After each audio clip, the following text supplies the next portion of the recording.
Leamos Mateus 28, de 18 a 20. Devagarzinho, frase por frase, para entender algumas das implicações ricas dessa mensagem, tá? Agora nós vamos trabalhar uma continuidade que nem sempre é feita. Eu quero gastar hoje e amanhã falando sobre o comecinho de Atos dos Apóstolos. Porque frequentemente Atos é estudado separadamente dos evangelhos, e eu quero mostrar a importância da gente entender as conexões com a história dos evangelhos, em especial com o finalzinho do ministério de Jesus Cristo, como a gente estudou nos últimos dias, tá? Então abra, por favor, a sua Bíblia, em Atos capítulo 1. Nós vamos ler dos versos 1 a 8, mas eu creio que eu não vou conseguir cobrir os 8 versos. Eu devo focar só nos 5 primeiros. Mas, se a gente tiver tempo, eu entro um pouquinho no 6, 7 e 8. Atos capítulo 1, do verso 1 até o verso 8. Diz assim a palavra de Deus. Escrevi o primeiro livro, ó Teófilo, relatando todas as coisas que Jesus começou a fazer e a ensinar, até o dia em que, depois de haver dado mandamento por intermédio do Espírito Santo aos apóstolos que escolhera, foi elevado às alturas. A estes também, depois de ter padecido, se apresentou vivo com muitas provas incontestáveis, aparecendo-lhes durante 40 dias e falando das coisas concernentes ao reino de Deus. E comendo com eles, determinou-lhes que não se ausentassem de Jerusalém, mas que esperassem a promessa do Pai, a qual disse ele: de mim ouvistes. Porque João, na verdade, batizou com água, mas vós sereis batizados com o Espírito Santo, não muito depois destes dias. Então os que estavam reunidos lhe perguntaram: Senhor, será este o tempo em que restaures o reino a Israel? Respondeu-lhes: Não vos compete conhecer tempos ou épocas que o Pai reservou pela sua exclusiva autoridade. Mas recebereis poder ao descer sobre vós o Espírito Santo, e sereis minhas testemunhas, tanto em Jerusalém, como em toda a Judéia e Samaria, e até os confins da terra. Vamos orar mais uma vez? Pai bendito, o Senhor precisa fazer com que tua palavra seja vista por nós de forma diferente, de forma encorajadora, de forma instrutiva, e é o teu Espírito que opera isso em nós. Por isso, em nome de Jesus e pelos méritos de Jesus, nós te pedimos: dá-nos olhos para ver coisas preciosas, e naquilo que nós já ouvimos e já conhecemos, faz-nos de novo encantados com a tua verdade, amantes da tua palavra, desejosos de ver o reino expandir. Oramos em nome de Jesus. Amém.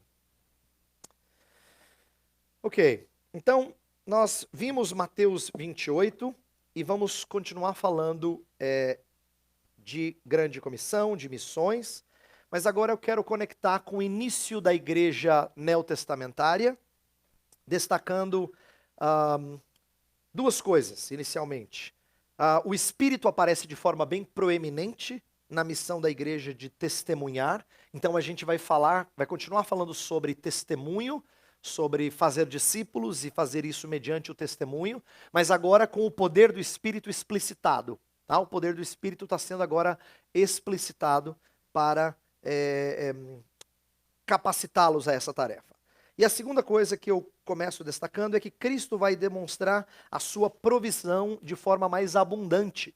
Ontem eu falei que a gente tem dificuldade de admitir que a subida de Cristo poderia ter sido benéfica para os discípulos. Parecia um retrocesso. Jesus tinha ensinado eles tantas coisas, aí ele morre, ressurge, agora é o momento, e aí Jesus vai embora. Mas ele vai mostrar para nós, e aqui ele ensina logo antes de subir aos céus. Eu não continuei o texto, mas a continuidade mostra a ascensão de Jesus. Né? Então, logo antes de subir aos céus, são as últimas palavras de Cristo. Ele vai mostrar a sua provisão de forma ainda mais abundante. Aquela ideia que eu trabalhei ontem dos despojos da vitória. Agora vai ficar ainda mais claro quais são esses despojos, quais são essas conquistas decorrentes da sua vitória, tá? Então o Espírito a minha proposta vai ser muito simples, o que eu vou propor aqui é simples, mas eu creio que é importante para corrigir alguns equívocos no nosso entendimento, principalmente do livro de Atos dos Apóstolos. Eu quero mostrar o Espírito como sendo o elo entre a missão de Cristo e a missão da igreja, tá? E com isso, o tema da minha mensagem nesta manhã é a continuidade entre o ministério de Cristo e a Igreja Apostólica. A continuidade entre o ministério de Cristo e a Igreja Apostólica. E eu vou dar 3 razões, e eu vou passar o resto da mensagem expondo essas 3 razões para falar de continuidade entre o ministério de Cristo, nos evangelhos, registrado nos evangelhos, e o ministério que o Espírito vai realizar por intermédio da Igreja dos Apóstolos, da Igreja Apostólica. Então as minhas 3 razões eu chamei de razão literária, razão pneumatológica. Pneumatológica significa da obra do Espírito. Pneuma é a palavra grega para espírito, tá?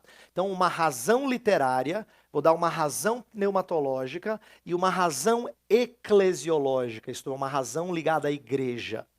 3 razões que a gente vai ver no texto e na história bíblica em geral, no contexto, que fundamentam a ideia de uma continuidade entre o ministério de Cristo e o ministério da Igreja Apostólica, tá bom? Então eu vou explicar já quais são, eu já vou dar de bandeja quais são as razões e depois eu vou só expandir. Ao invés de guardar segredo, eu vou explicitar o que eu vou trabalhar no resto do nosso tempo aqui. Então a razão literária é muito simples, mas ela é pouco explorada. Eu quero mostrar a importância da gente entender o Evangelho de Lucas e o livro de Atos como uma obra só. Existe razão para a gente pensar assim, isso é comum nos estudos acadêmicos, mas a gente raramente explora isso na igreja. Lucas e Atos não são 2 livros diferentes. É como se fossem 2 partes da mesma história. Então, na academia é comum se referir a Lucas Atos, como sendo um só livro. Vamos estudar Lucas Atos. Isso é uma coisa que a gente tem perdido e eu vou mostrar como é importante a gente compreender isso como fundamento da continuidade entre o ministério de Cristo e o ministério da igreja. Segunda razão, a pneumatológica, é que a tarefa do Espírito é continuar a obra de Cristo. O próprio Cristo falou isso, que ele continuaria fazendo o quê? Mantendo a presença divina entre o povo. Lembra? Ele vai, mas vou enviar vocês um outro paráclito, um outro consolador. Então, Deus vai continuar presente com o seu povo e ele vai fazer 2 coisas. Ele vai ensinar o que Cristo ensinara e ele vai oferecer testemunho. O Espírito Santo vai conduzir os fiéis a tudo aquilo que Cristo havia dito e também vai oferecer testemunho daquilo que Cristo fez. Então, essa é a segunda razão e eu estou chamando de razão pneumatológica para a gente falar de continuidade. Por quê? Porque a gente vai ver ensino e testemunho acontecendo já tinha ensino e testemunho acontecendo nos evangelhos. E agora a gente vai ver ensino e testemunho acontecendo também em Atos. E a terceira razão que eu vou explorar é eclesiológica, que é a seguinte: o Espírito Santo de Deus, ele foi responsável por formar o corpo físico de Cristo. Lembra, o Espírito Santo fez Maria conceber um ente santo que não foi concebido de forma natural, mas de forma extraordinária, sobrenatural. E o Espírito então forma o corpo de Cristo. E assim como ele forma o corpo físico de Cristo, ele também forma o corpo espiritual de Cristo, chamado igreja. Então eu vou trabalhar essa ideia de que o Espírito é responsável por formar tanto o corpo físico quanto o corpo espiritual de Cristo, mas os dois têm o mesmo propósito. O mesmo propósito, que é tornar Cristo visível. Tornar o Deus invisível em algo visível. Então a gente vai mostrar como isso fundamenta a continuidade. Bem, antes de explorar cada uma das 3 razões para falar de continuidade, deixa eu então explicar um pouquinho do porquê eu acho importante essa mensagem. Ainda que ela seja simples, eu acho que ela é importante para corrigir alguns equívocos no entendimento do livro de Atos. Atos muitas vezes é visto, eu acho que tem 2 maneiras de olhar para o livro de Atos que são comuns entre evangélicos, que não são saudáveis. A primeira é achar que Atos tem que ser imitado em tudo. Como se Atos fosse padrão para tudo que acontece conosco. Então, se aconteceu Pentecostes, tem que acontecer Pentecostes agora. Não, Pentecostes foi um evento único. A razão pela qual existem outras descidas do Espírito, no capítulo 8, 10, 19, não é porque existem vários Pentecostes. É porque existem manifestações do mesmo Pentecoste em outros grupos que estavam sendo evangelizados. É curioso isso. No capítulo 2, ele atinge os judeus. que estão em Jerusalém. No capítulo 8, ele atinge os de Samaria. No capítulo 10, ele atinge os chamados gentios que eram prosélitos. Eles eram chamados frequentemente de tementes a Deus. E no capítulo 19, ele alcança os gentios, que estão distantes, inclusive, da comunidade judaica. Jerusalém, Samaria, depois os tementes a Deus e depois os gentios mais distantes. Lembra de Atos 1:8? Sereis minhas testemunhas em Jerusalém, Judeia, Samaria, até os confins da terra. Tá vendo? O Espírito está sendo derramado em todos os tipos, em todos os grupos. Então não é um padrão de repetição de Pentecostes para acontecer hoje. É uma demonstração de que o Espírito derramado lá em Jerusalém seria derramado abrangentemente. Então, estou dizendo isso porque tem pessoas que olham para Atos como sendo um livro que tudo que está lá devia ser repetido. Tem um problema. Você já fez alguma reunião de oração na sua igreja que o templo tremeu? Em Atos teve. Mas isso não é colocado como padrão. Do tipo assim, nossa, a reunião de oração está fraca hoje, irmãos. O templo não está tremendo. Não é? Tem certas coisas que acontecem lá que são provas de que Deus está operando de forma única e exclusiva através dos apóstolos para testificar do seu poder e do impacto que era um evangelho apostólico. Tá? O que eu quero dizer é, os apóstolos receberam sinais que foram específicos do apostolado e que não deveriam ser repetidos. O próprio Paulo critica os de Corinto por quererem replicar coisas e eles eram chamados de falsos apóstolos. E Paulo fala, vocês viram no meu ministério os sinais que autenticam o apostolado. E aí ele explora isso. Então, o que eu quero dizer é que alguns fenômenos que acontecem no livro de Atos são singulares de Atos porque eles estão demonstrando uma inauguração de uma nova era.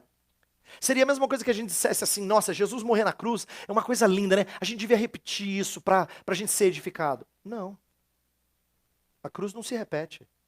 Hebreus fala que ela é feita de uma vez por todas. Você não repete a cruz. Você não repete a cruz. A cruz é um evento único para marcar e transformar a história da humanidade e a nossa história pessoal. Mesma coisa com Pentecostes, mesma coisa com esse início de Atos que é tão cheio de sinais, demonstrando o início de uma nova era, o início de um novo período de conquistas. Mesma coisa é dita sobre Jesus Cristo expelir demônios. Você sabe que tem demônios em toda a história. Aparece esporadicamente em livros do Antigo Testamento. Mas nenhum profeta de Deus sai expelindo demônios. Não era prática e não era para ser assim. Mas quando o rei chega, sai inimigo de tudo quanto é canto. Eu digo assim que uma coisa estranha acontece. Jesus chega, sai demônio do bueiro, de tudo quanto é lugar, não é? Por quê? Porque o rei chegou. E o rei chegou significa que ele vem tomar o que é dele. Se ele vem tomar o que é dele, ele incomoda quem está usurpando aquilo que é dele. Então, é a chegada de Jesus que faz com que demônios apareçam em grande quantidade. Não é para ser o padrão, a gente não repete isso. É isso que eu quero dizer tem certas coisas no livro de Atos que são singulares, não são para ser repetidas. Por outro lado, agora vem a segunda maneira, eu acho, equivocada de ler Atos que a gente precisa corrigir, e eu vou focar nessa segunda. É a gente olhar para o livro de Atos como tempos áureos que a gente não tem mais. Atos. Você até chora quando fala assim, né? Igreja boa era aquela. Gente, o pessoal lá era crente, mas pensa crente assim, né? Repartiam tudo que era seu, nada era de ninguém, era da igreja, ajudavam uns aos outros, evangelizavam, a igreja crescia, era uma maravilha. Igreja de casa em casa, vamos repetir, né? Vamos voltar a Atos, ou se não, olhando Atos como tempos áureos que a igreja não teve nunca mais. Até desejosos de voltar, mas não teve nunca mais. E eu acho que esse também é um engano. É um engano porque dá a impressão de que Atos é um modelo, mas é quase inalcançável. Atos é assim, é a glória do reino de Deus crescendo, mas pena que hoje, porcariazinha assim. Bem michuruca. E eu acho que isso é errado. Por que é errado? Porque Atos é só o começo da história. nós somos a continuidade da história.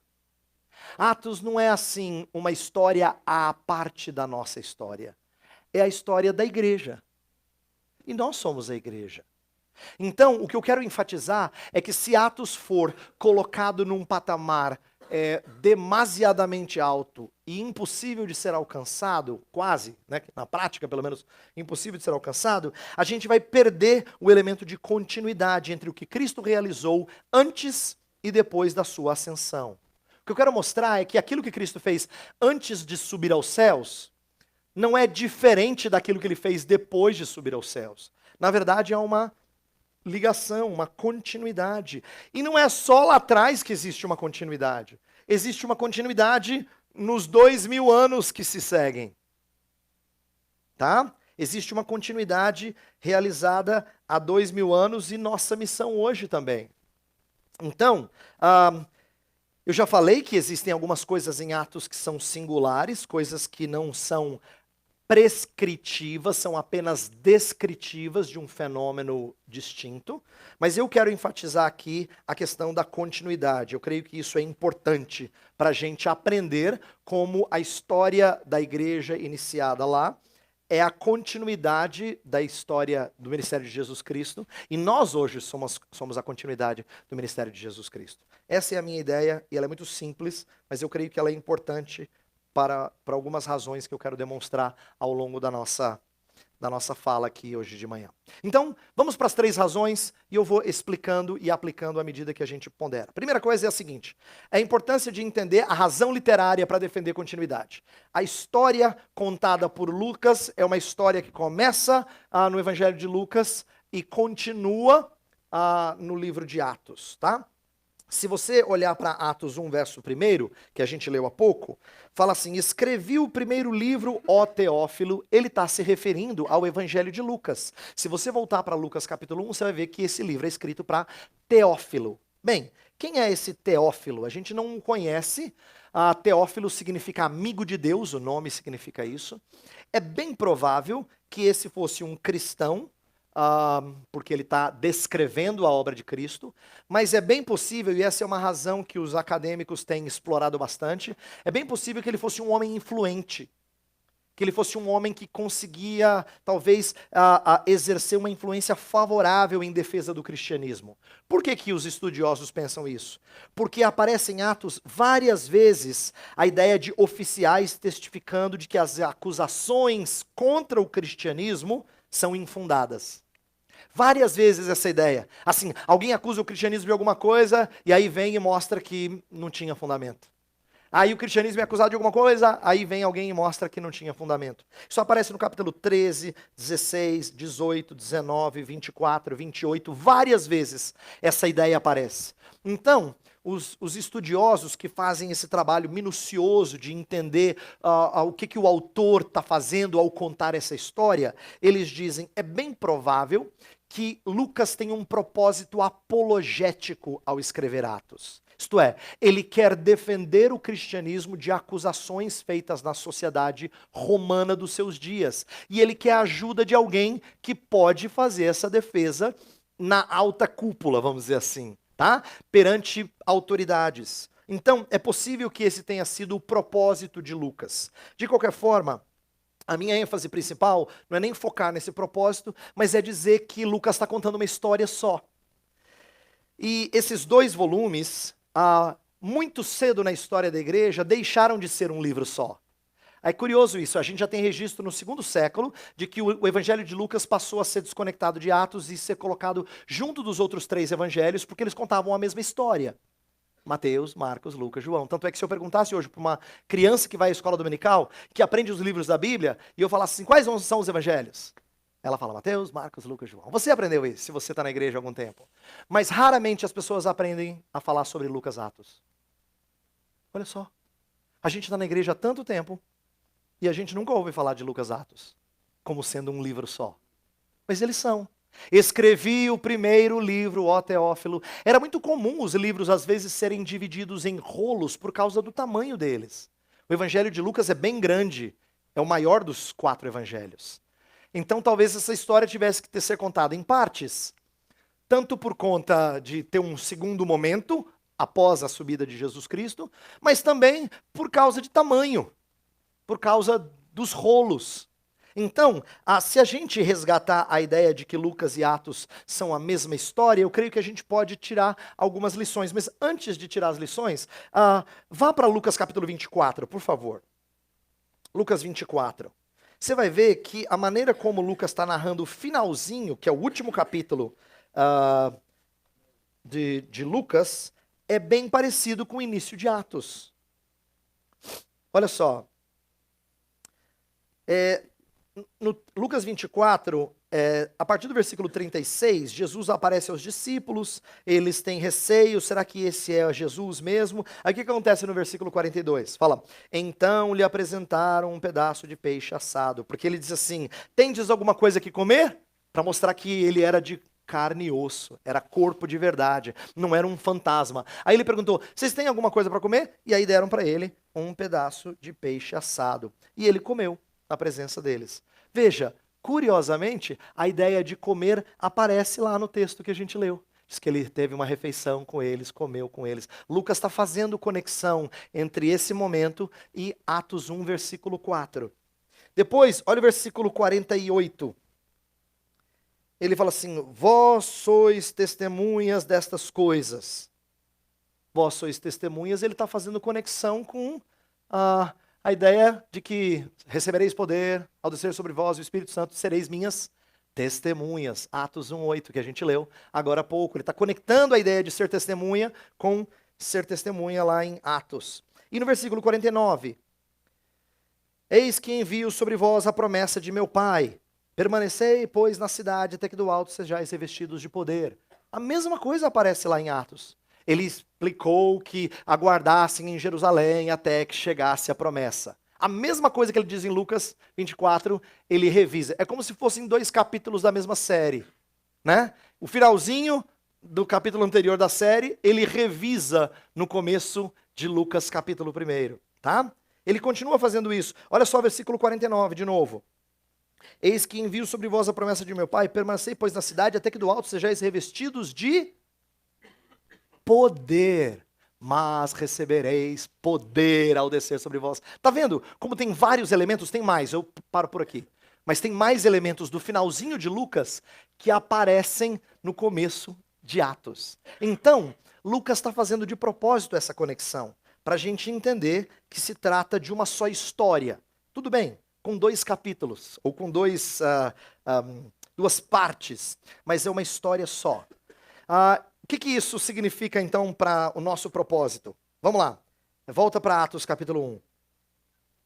Escrevi o primeiro livro, primeiro verso. Escrevi o primeiro livro ao Teófilo, relatando todas as coisas que Jesus começou a fazer e a ensinar. Então, se Lucas é o que Jesus começou a fazer e ensinar, em Atos é o que Jesus continuou a fazer e a ensinar. Raramente a gente fala sobre isso. Mas Atos é o registro daquilo que Jesus continuou a fazer, mesmo tendo subido aos céus. Lucas está nos ensinando o que é que o Salvador faz antes de morrer e ressurgir, e depois que ele morre, ressurge e sobe aos céus, é o que ele continua a fazer. Agora, claro, pela agência especial e profusa do Espírito Santo de Deus, tá? Então, é interessante a gente olhar para Atos e pensar que Jesus Cristo é quem está atuando aqui. Uma aplicação rápida sobre isso que a gente está falando. Lucas, quando começa a contar a história de Jesus, isso é uma curiosidade. Ele conta o evangelho inteiro, depois ele começa Atos. No capítulo 16, ele muda a linguagem para a primeira pessoa do plural. Porque agora Lucas entrou na história. Agora ele começa a narrativa se incluindo na história. Não é interessante que Lucas estivesse contando a história do que Jesus começou a fazer e o que Jesus continuou a fazer, e de repente ele se coloca na história de Jesus? Esse é um excelente exemplo do que acontece com você. Lembra que eu falei que nós, infelizmente, enfatizamos mais Jesus fazer parte da minha história do que eu fazer parte da dele? Jesus tem que entrar na sua vida, entrar no seu coração. Isso não é errado, mas infelizmente a gente inverte as coisas. O que é glorioso não é ele entrar na minha história, é eu entrar na dele. Eu entrar na dele é espetacular. E é isso que Lucas faz, só que ele faz isso através de literatura. Ele é um artista. Ele conta a história de Jesus e ele se coloca na história para explicar para você o que acontece com você quando Jesus te alcança. Ele insere você na história dele. Olha só que artista, que obra de literatura. Ele está ensinando para a gente que é isso que acontece mesmo. A gente é inserido na história de Jesus Cristo. Tá? Segunda razão que eu dei para falar da continuidade é o ministério de Jesus mesmo, o ministério contínuo de Jesus. Eu chamei de razão pneumatológica, isto é, razão ligada à obra do Espírito, tá? Você deve se lembrar que Jesus Cristo ensinou, principalmente no chamado discurso do cenáculo, que vai do capítulo 14 ao 16 de João, ele ensinou bastante coisa sobre o Espírito Santo. Tá? É o registro dos evangelhos que mais fala do Espírito Santo, está lá, João 14 a 16, o chamado discurso do cenáculo.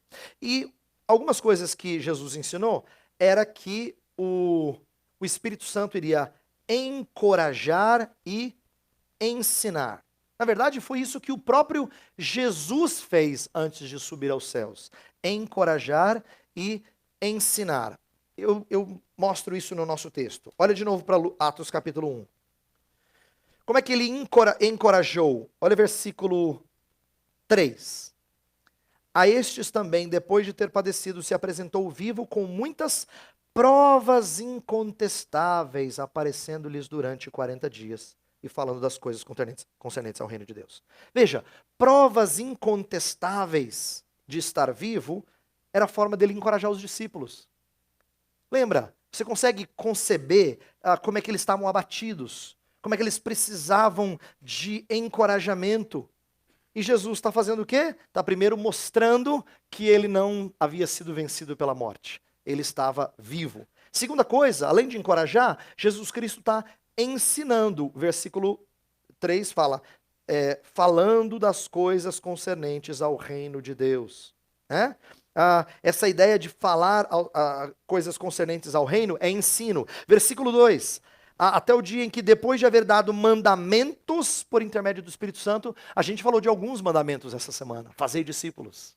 Ele deu alguns mandamentos, né? Ide, fazei discípulos, batize, ensine. Alguns mandamentos ele deu durante esse período. Depois de ter dado alguns mandamentos, depois de falar do reino, então ele vai subir. Então Jesus fez duas coisas, encorajou e ensinou. Olha que interessante, são as mesmas coisas que o Espírito vai fazer.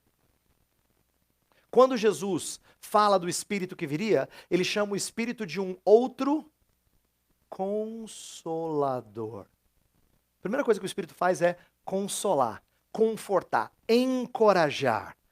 Se eles ficariam abatidos com a subida de Jesus Cristo, como eles ficaram abatidos, claro, não na mesma medida, mas como ficaram abatidos quando Jesus Cristo morreu, eles precisavam de consolo.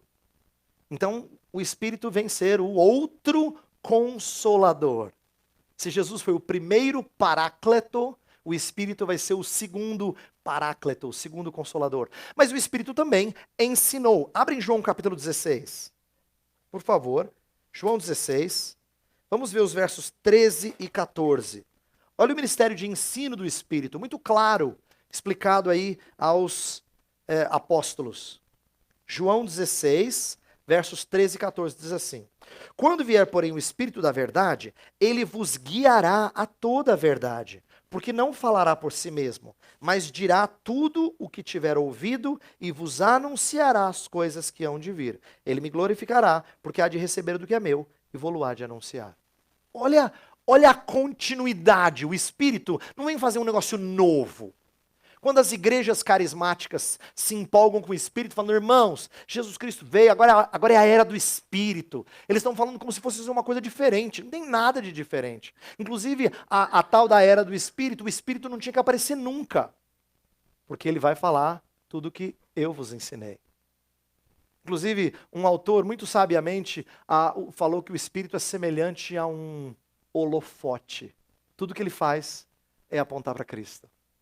O seu papel, a sua missão é apontar para Cristo. Ele é luz, mas não para que alguém o veja, mas para que nós vejamos a Cristo. É nesse sentido que ele é um holofote, não é? Ele mostra a Cristo Jesus. Então perceba que ele tanto é consolador, quanto ele é mestre.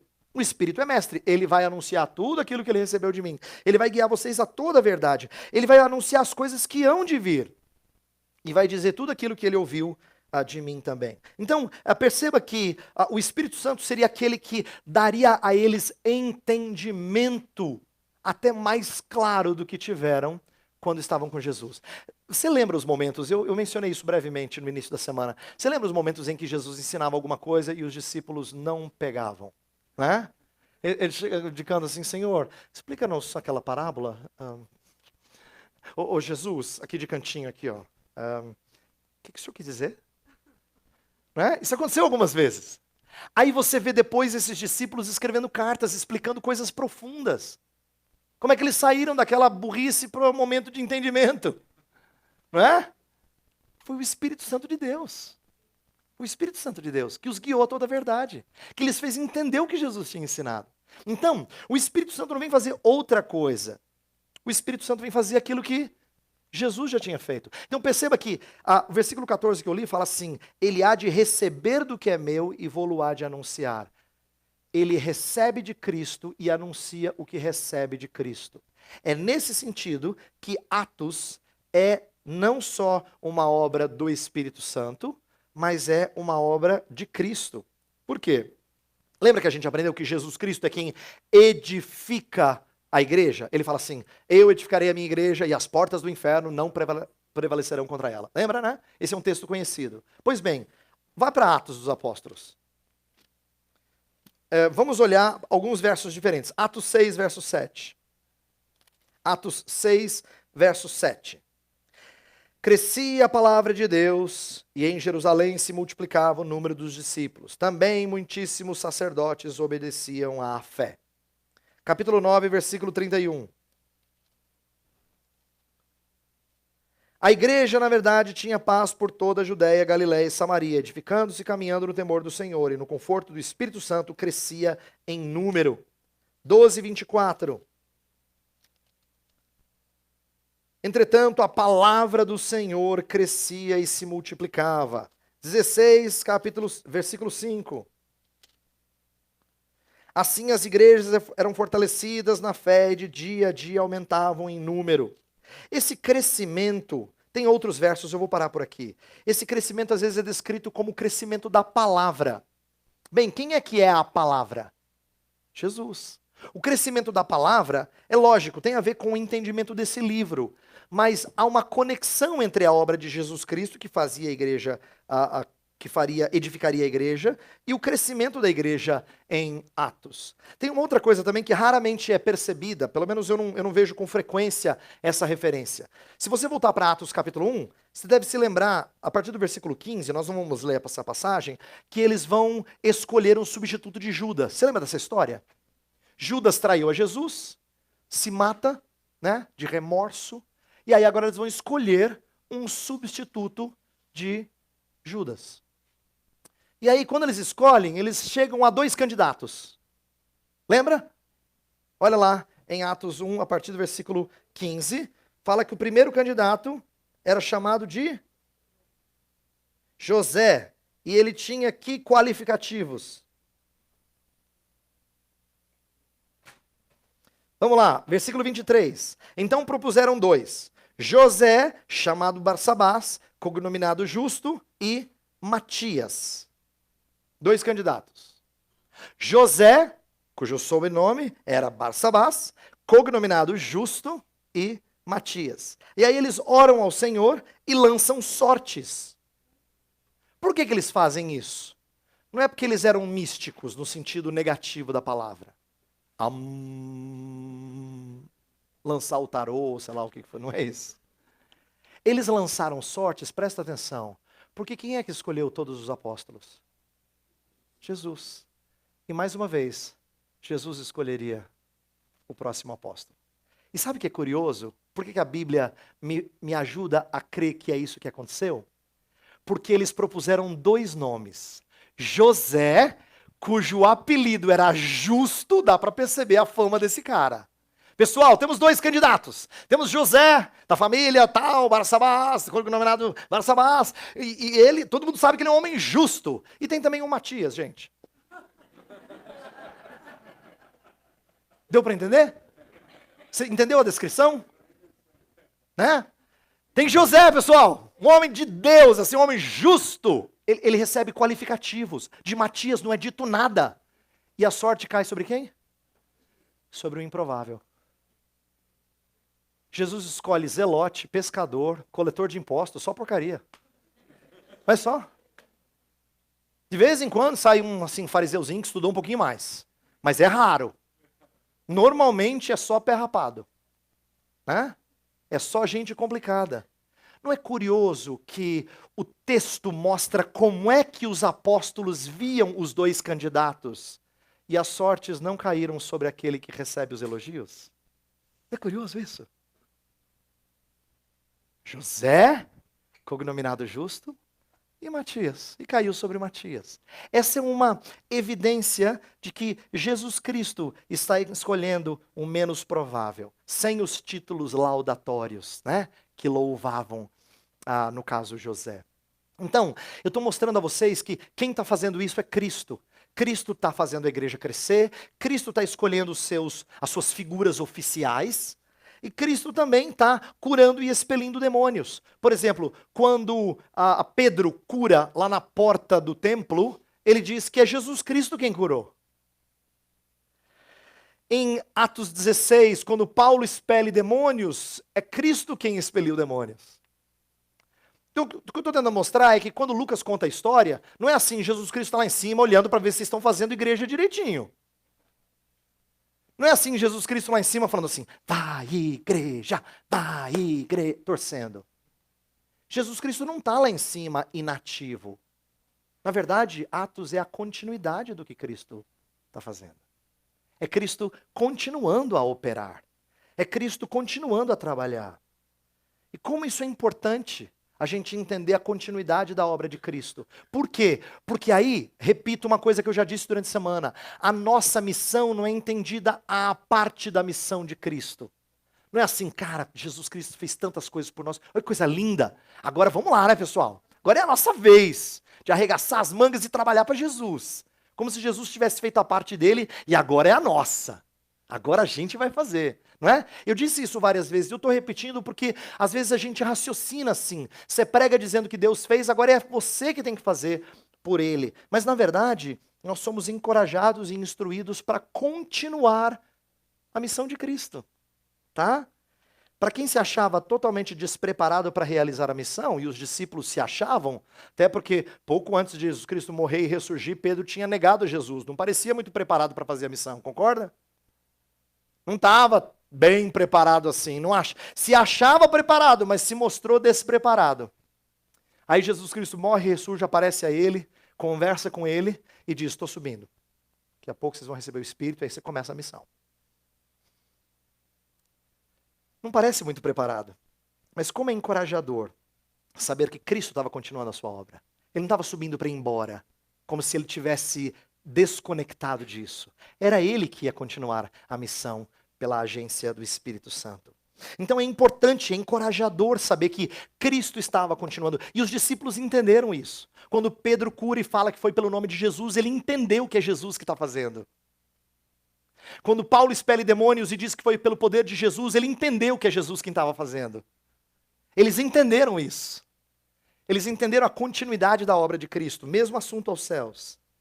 Então, como é importante a gente ser encorajado por isso? Como é importante a gente entender que que o Espírito continuaria a ensinar os discípulos para que eles ensinassem ao povo de Deus, não é? E continuaria dando intrepidez e capacidade de realizar coisas extraordinárias. Então, eu estou aqui mostrando a vocês que o Espírito Santo está agindo não em descontinuidade ou com um outro momento, mas como uma continuidade daquilo que Cristo fizera. E era importante para eles. Eles haviam visto o Deus homem fazer coisas extraordinárias. Agora, subir aos céus não significava que isso ia parar. Continuava acontecendo. E é isso que a gente precisa entender, que a continuidade da igreja não é uma missão distinta do que Jesus Cristo fez. É um resultado ou uma implicação daquilo que Cristo fez. E ele continua a fazer. Terceira e última razão é a razão eclesiológica.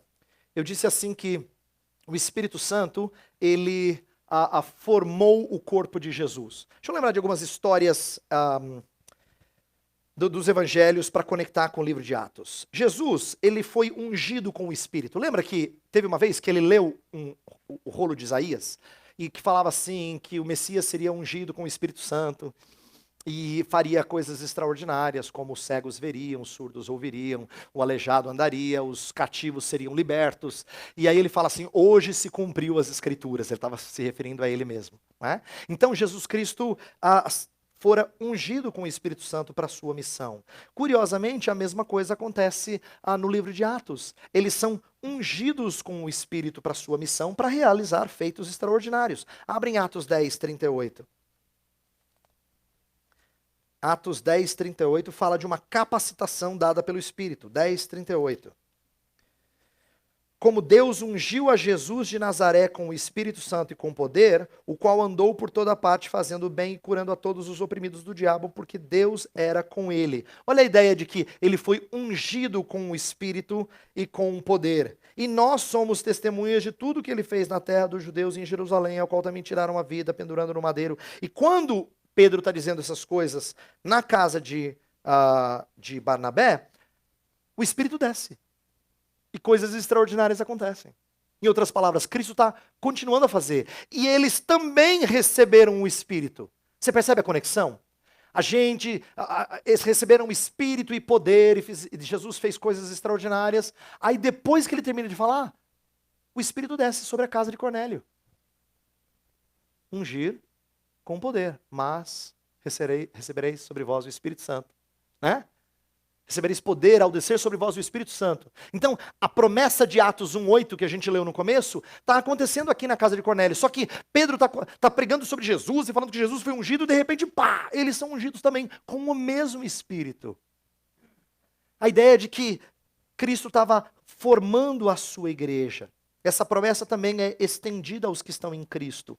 O Espírito que formou o corpo de Cristo é o Espírito que tem formado a igreja. Como é importante a gente entender isso. Né? O Cristo fora batizado com o Espírito, foi cheio do poder do Espírito e agora iria batizar com o Espírito os seus discípulos, enchendo-os de poder. Inclusive, o próprio Pentecostes é chamado de batismo. Lembra no texto que a gente leu? Fala assim, e sereis batizados com o Espírito. Pentecostes é chamado de batismo. Seria a descida do Espírito sobre eles. Então, por isso que o livro de Atos é um livro no qual os apóstolos, na verdade, estão fazendo coisas por obra do Espírito. Há quem defenda que o livro devia ser chamado de Atos do Espírito Santo. Porque o Espírito está fazendo uma série de coisas. O Espírito é mencionado, acho que mais de 70 vezes no livro de Atos. É muito. Tá? Mostrando que o tempo todo ele que está fazendo, ele que está fazendo, ele que está fazendo. Os apóstolos estão fazendo por obra dele. Então o que isso nos ensina? Que o Espírito é quem visibiliza o Deus invisível. Assim como o corpo de Cristo foi aquele que mostrou o Deus invisível. Lembra? João capítulo 1 fala assim que o unigênito do Pai tornou visível aquele que era invisível. Está no capítulo 1 de João, versículo 18. Ele mostrou o Deus invisível. Vimos a sua glória, glória como do unigênito do Pai. A ideia de que Deus era inatingível, era invisível, mas a bondade de Deus foi ter enviado o seu Filho para tornar aquele que era inatingível e invisível, agora visível e possível de ser tocado, inclusive. Olha a sua benevolência, dele sair do seu status e posição de glória e distância, inclusive, de nós, para se achegar a nós em carne e osso. Pois é isso que o Espírito Santo estava fazendo. Ele estava formando o corpo de Cristo e tornando Cristo cada vez mais visível. Ele estava respondendo à oração de Jesus. Tem uma oração muito linda em João 17, a chamada oração sacerdotal, em que Jesus diz assim: Pai, eu peço que onde eles estiverem, ou que eles sejam um, para que o mundo creia que tu me enviaste. A ideia é que a unidade deles seria um testemunho para as pessoas. E é isso que o Espírito faz. O Espírito lhes une para que as pessoas vejam Cristo. O livro de Atos, portanto, é um testemunho contínuo dessa razão eclesiológica, tá? Dessa motivação eclesiológica, desse fundamento eclesiológico para a continuidade. Então, o meu ponto, e eu quero agora terminar e fazer algumas aplicações que eu espero sejam úteis para a sua vida. Importante a gente entender o seguinte: missões não tem a ver com o que eu faço somente. Eu já disse isso, mas eu faço questão de enfatizar. Tem a ver com o que Jesus continua a fazer por nosso intermédio. Quando nós pregarmos sobre missões, encorajarmos outros sobre missões, a gente precisa falar daquilo que Deus faz por nosso intermédio. Por isso que eu comecei a minha série essa semana falando: toda autoridade me foi dada no céu e na terra.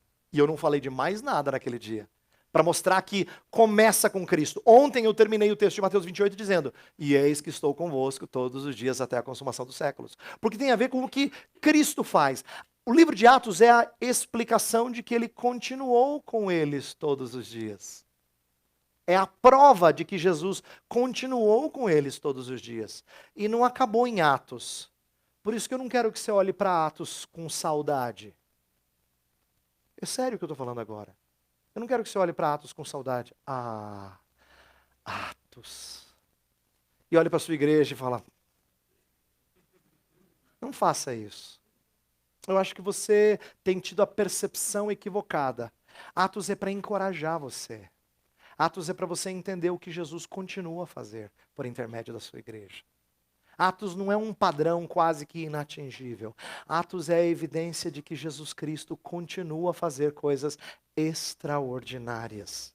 Então, nossa motivação missionária não pode ser apenas e nem principalmente gratidão. Olha que interessante. A gente não pode pensar assim: eu faço missões por causa daquilo que Jesus fez por mim.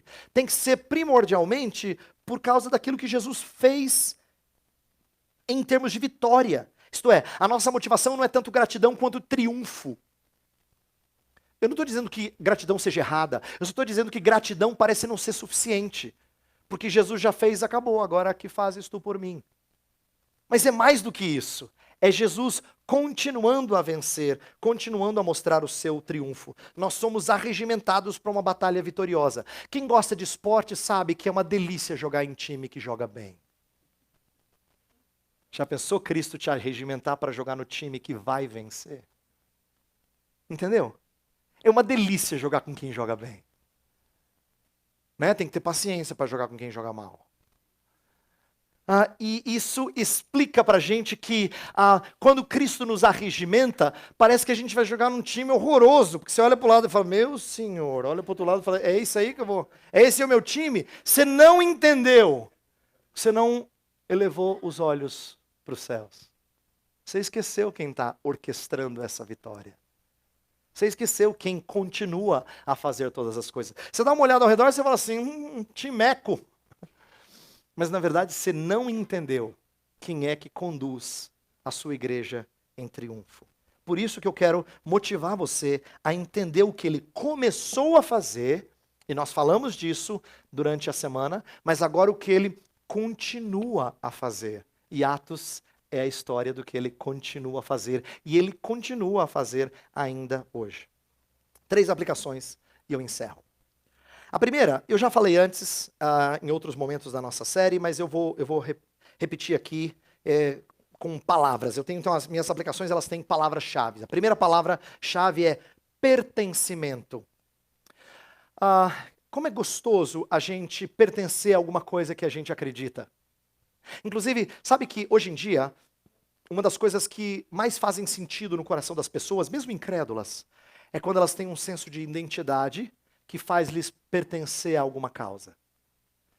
Eu falei anteriormente sobre o desejo de ser autêntico, mas eu disse que ser autêntico esconde algumas coisas, porque a gente gosta de pertencer. A gente gosta de fazer parte. Inclusive, olha que interessante, mesmo quando um ímpio deturpa o conceito bíblico de família, ele sempre procura uma alternativa para essa família. ele nunca consegue fugir da estrutura de pertencer a um grupo. Porque Deus o fez assim. Ele pode distorcer, mas ele não consegue apagar essa ideia de que ele precisa pertencer a um grupo. E quando a gente pertence a alguma coisa grande, faz muita diferença. Eu lembro de ter aprendido, quando eu era bem mais jovem, aprendido aquela história da Idade Média sobre trabalho, em que diz que tinham 3 homens que estavam numa construção e perguntaram para o primeiro homem, então, o que você está fazendo? Ele falou assim, eu estou mexendo com tijolos. Aí perguntaram para o segundo homem, o que você está fazendo? Ah, eu estou mexendo na argamassa. E perguntaram para o terceiro, e você, o que você está fazendo? Ele falou, estou construindo uma catedral. E essa ilustração é para mostrar que o terceiro tem uma visão grande do que ele está fazendo. Às vezes a gente acha que a nossa vida é tão mesquinha, porque a gente fica focado na argamassa. O que você faz? É meio chato o que eu faço, mas eu faço isso. Profissionalmente não é muito empolgante. Alguém fala, nossa, que interessante. Você fala, não é muito interessante, não. Dizer bem a verdade, não é muito interessante, não. É chato que dói. Porque a gente tem uma visão pequena. A gente olha para cá, ó. A gente não olha para cá. Por isso que nós precisamos ouvir a história da redenção, vez após vez após vez. Por quê? Porque ela nos faz pertencer a algo muito maior. Não é fantástico? É fantástico que Deus pegou pescadores, gente, pescadores, e fez eles parte da maior história possível. Olha só. Ele pegou pescador, não era gente com doutorado, não. Não era gente top, super famosa. Pescador. Pegou revolucionário, zelote.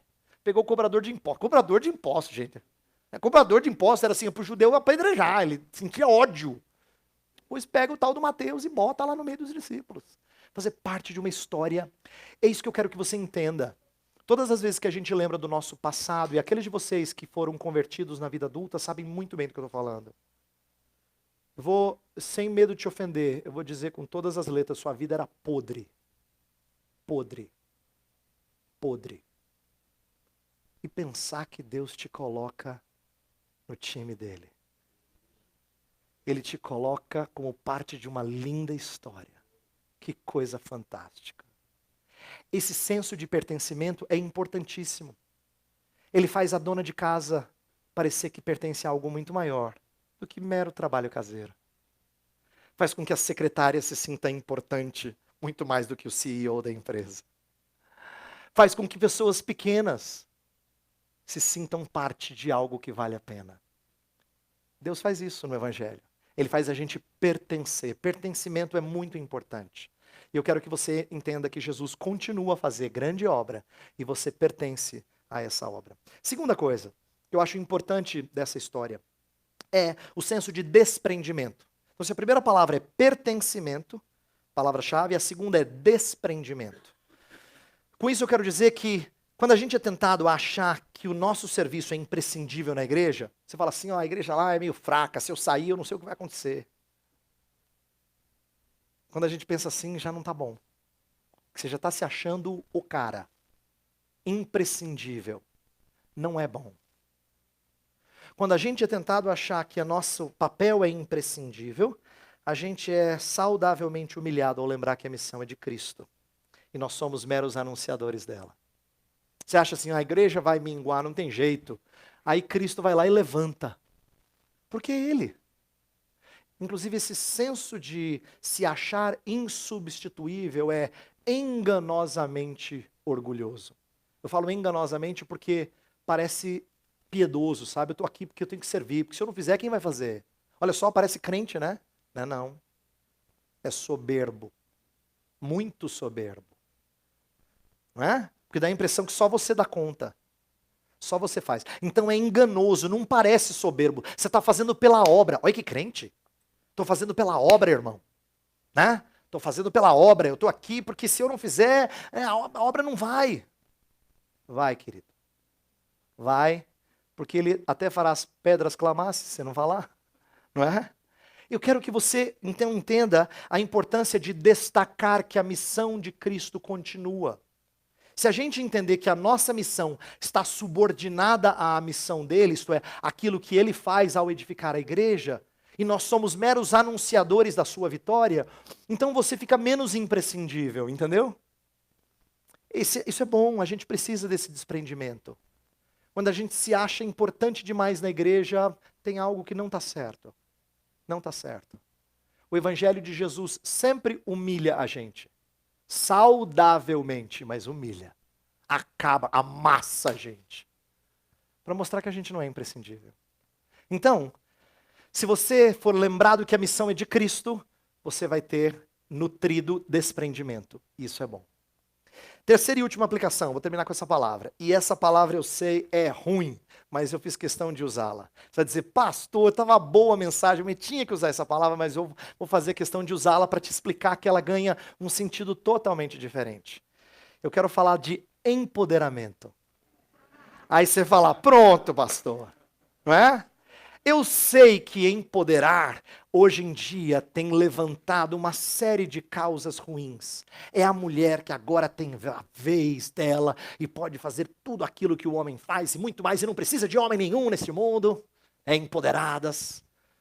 Ou aquele que está na causa LGBT, querendo mostrar a força das minorias, agora se tornando aptas a ter os mesmos direitos que os outros, e assim por diante. Eu sei que empoderamento tem muito a ver com causas políticas e sociais, trazendo força e direito aos homens, de tal forma que eles são aplaudidos pelo mundo. Mas eu escolhi essa palavra porque o evangelho é louco, e ele fala de um empoderamento que é estranhíssimo ao mundo. Por quê? Porque o cristão busca um poder que vem de uma causa divina, não é causa social nem política, e que não trará os aplausos do mundo, pelo contrário, trará perseguição. É um empoderamento dos mais estranhos, mas que é eficaz para salvar tanto o judeu como o grego. É o poder de Deus para a salvação, tanto do judeu quanto do grego. Então eu faço questão de usar essa palavra, porque todas as vezes que essa palavra e esse conceito surgir à tona, é a sua chance de falar de um poder que é loucura para os homens. De um poder que é loucura para os homens. Ele fala assim, você se sente empoderada, irmã? Sinto. Humilhadamente empoderada. De viver de tal forma que as pessoas não me aplaudirão. E de falar em fraqueza um evangelho que é poderoso para salvar tanto o judeu como o grego. É muito diferente do que o mundo quer. O mundo gosta de aplaudir esse poder que vem de dentro. Nós suplicamos um poder que vem de fora. Porque a gente sabe que aqui dentro não tem nada. É muito diferente. A gente pode falar de poder. A gente deve falar de poder. Mas é um poder estranho e louco aos olhos desse mundo. Eu queria que você saísse daqui sendo lembrada que você foi empoderado. Empoderada.